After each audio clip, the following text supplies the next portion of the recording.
नमस्ते बच्चों, मैं विमलेश यूनिक क्लासेज में आप सबके सामने पुनः उपस्थित हूँ। एक कॉम्पिटिटिव एग्ज़ाम का जो महत्वपूर्ण टॉपिक होता है उसी को आगे बढ़ाते हुए मैं आपके समक्ष उस टॉपिक को क्लियर करने जा रहा हूँ।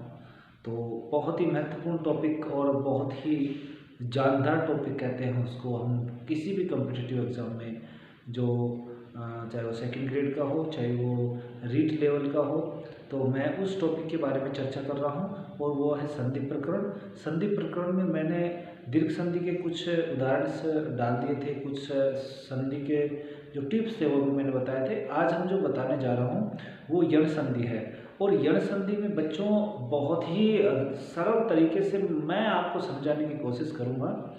यण संधि कहते किसे हैं, किस किस से यण संधि बनती है, किस तरीके से बनती है, तो लीजिए प्रस्तुत है आप सबके सामने यण संधि। देखिए बच्चों, इतना ज़्यादा आपको गहन में उसके बारे में पढ़ने की आवश्यकता नहीं होती है। थोड़ा समझेंगे तो अवश्य ही इस यण संधि को आप सफल कर पाओगे, यण संधि को सही कर पाओगे। देखिए बच्चों, पहले तो मैं आप सभी से निवेदन करूंगा कि जो भी आप पढ़ रहे हो उसको थोड़ा सा ध्यान से देखेंगे।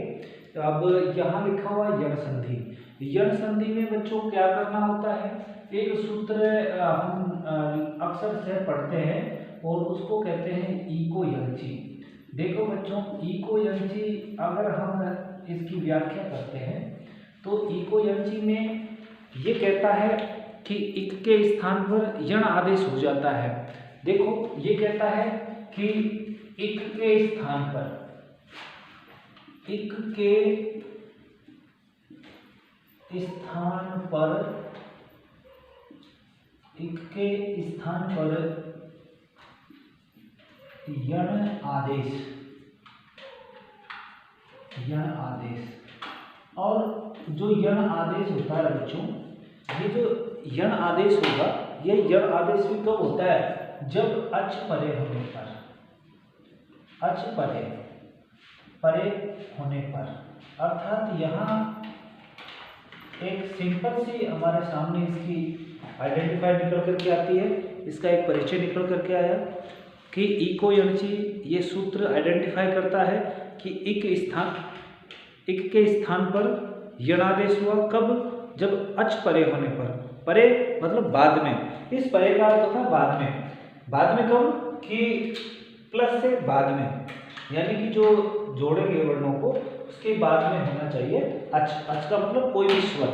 अब यहाँ देखो, इक में, अब इक क्या है, इक एक प्रत्याहार है और इस प्रत्याहार में जो वर्ण आते हैं वो वर्ण कौन कौन से हैं मैं आपके समक्ष प्रस्तुत कर रहा हूँ। देखिए यहाँ इक लिखा है, इक में जो वर्ण आते हैं वो आपके समक्ष मैं यहाँ लिख रहा हूँ। इक में आते हैं ई, उ,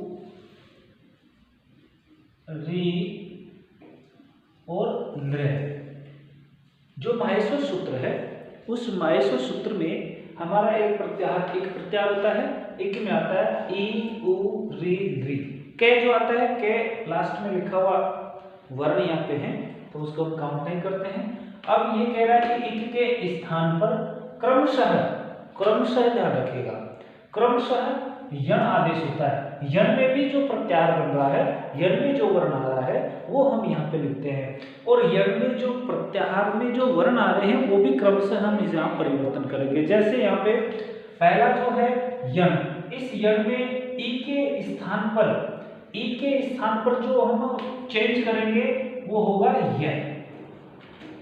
उ के स्थान पर जो हम परिवर्तन करेंगे वो हो जाएगा व। और इस री के स्थान पर जो परिवर्तन करेंगे वो होगा र। उसके बाद में बच्चों नृ जो है, ये नृ के स्थान पर हम ल आदेश कर देते हैं। यानी कि हमारी ये जो लाइन है ये कह रही है कि इक के स्थान पर यण आदेश, यानी कि ई के स्थान पर ये कर देंगे, उ के स्थान पर व, री के स्थान पर र और नृ के स्थान पे ल आदेश कर देंगे। बच्चों इतना करने के बाद में हम ये आगे बढ़ते हैं तो ये आ रहा कि अच परे होने पर, अर्थात इन वर्णों के बाद में कोई असमान अच होना चाहिए। इनके बाद में कोई भी असमान समान नहीं होना चाहिए। असमान अच, अच को मैं ब्रैकेट में स्वर भी लिख सकता हूं। तो आप लोग समझिए कि कहने का तात्पर्य हमारा ये है बच्चों कि जो सूत्र है वो ये कह रहा है कि इक के स्थान पर यण आदेश, अब हम इक की जगह ई की जगह यह कर देंगे, उ की जगह व, री की जगह र, नृ की जगह ल आदेश करेंगे। कब? जब प्लस से पूर्व ये कंडीशन होगी और प्लस के बाद में, यानी कि इसके बाद में दो वर्णों के बाद की बात कर रहे हैं, यानी दो वर्ण ये होंगे और एक वर्ण ये होगा, तो यहाँ पे असमान अच होने का छोटा सा एक क्वेश्चन पूछूंगा मैं बच्चों, आपके दिमाग में थोड़ा सा आना चाहिए कि मैंने यहाँ पे असमान क्यों लिखा है। बच्चों समान स्वर आने पर दीर्घ संधि हो जाती है। कहने का मतलब ए आ गया प्लस के बाद में भी ए आता है तो वहाँ पे आपकी दीर्घ संधि होती है, वहाँ दीर्घ आ हो जाता है। प्लस से पहले ई आ गया, चाहे वो बड़ी छोटी, और प्लस के बाद में भी बड़ी या छोटी यानी समान वर्ण आ जाए तो वहाँ आपकी दीर्घ संधि होती है। परंतु यहाँ कंडीशन अलग रखी है, यहाँ प्लस के बाद में असमान स्वर आना चाहिए तो आपकी संधि हो जाएगी यण। देखिए अब हम थोड़ा सा एक आगे बढ़ते हैं तो इसका एक उदाहरण देखते हैं। जैसे बच्चों आप बहुत बार अध्ययन करते हो और हम देखते भी हैं, सु प्लस आगत जो शब्द है, ये सु प्लस आगत कैसे बना इसके बारे में हम चर्चा करते हैं। आप देखिए इस उदाहरण को, सु प्लस आगत में जब हम इसको बनाते हैं तो बच्चों स जो है ये स हमारा हमने आधा किया है, यानी कि इसको हलन कर दिया और इसमें जो मात्रा आ रही है हम उसको अलग कर रहे हैं। अलग का मतलब इसमें कौन सी मात्रा आ रही है?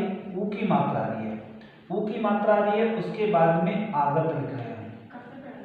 आगत में देखिए आगत यहाँ आया है और हमारी जो कंडीशन है कि इक के स्थान पर यण आदेश करेंगे तो ये कंडीशन हमारी यहाँ मिल रही है कि ई उ री यंग में से कोई भी वर्ण आए और उसके बाद में असमान अच हो, कोई भी असमान स्वर हो, उस कंडीशन में यहाँ इन के स्थान पर क्रमशः ई के स्थान पर यह, उ के स्थान पर वह, री के स्थान पर र और ल के स्थान पर ल आदेश कर देते हैं। तो यहाँ पे हम देखते हैं कि स में उ आ रहा है तो ए उ का मतलब है कि इस उ के स्थान पर हमको करना क्या है? वह। तो यहाँ हम इस कंडीशन को काटते हुए यहाँ हम करेंगे वह, और ए करने के बाद में जब हम आगे बढ़ते हैं तो यहाँ से, अब से अभी हमारा अधूरा है, आगे वह भी अधूरा रख रखे हैं और आगे आ रहा है आगत। देखो बच्चों हम इसका एक रूप बना रहे हैं, कैसे बनेगा ये? से मैंने लिखा है बच्चों, ये से आधा ही रहेगा क्योंकि आगे आने वाला वर्ण व्यंजन है और जब व्यंजन वर्ण आगे आता है पूर्व वर्ण हमेशा अधूरा ही रहेगा। परंतु आगे अगर स्वर आ जाता है तो वह वर्ण भी क्या हो जाता है? पूर्ण हो जाता है और आगे आने वाला वर्ण की जो मात्रा होगी वो उसमें मिला दी जाती है। यहाँ वह अधूरा है परंतु आगे क्या आ रहा है? स्वर आ रहा है। आने की स्थिति में यहाँ ये व के आ की मात्रा लगेगी और यहाँ हमने आ की मात्रा लगा दी, फिर बन गया गत। इस प्रकार से बच्चों आपका शब्द बन गया स्वागत। तो यहाँ हम जो शब्द बनाए हैं स्वागत वो ऐसे ही बनेगा। ऐसे ही एक उदाहरण और है बच्चों जो मैं आपको बताने जा रहा हूँ। इसमें दूसरा उदाहरण हम जब अगर हम लेते हैं तो यहाँ देखो, यदि प्लस अपि होता है,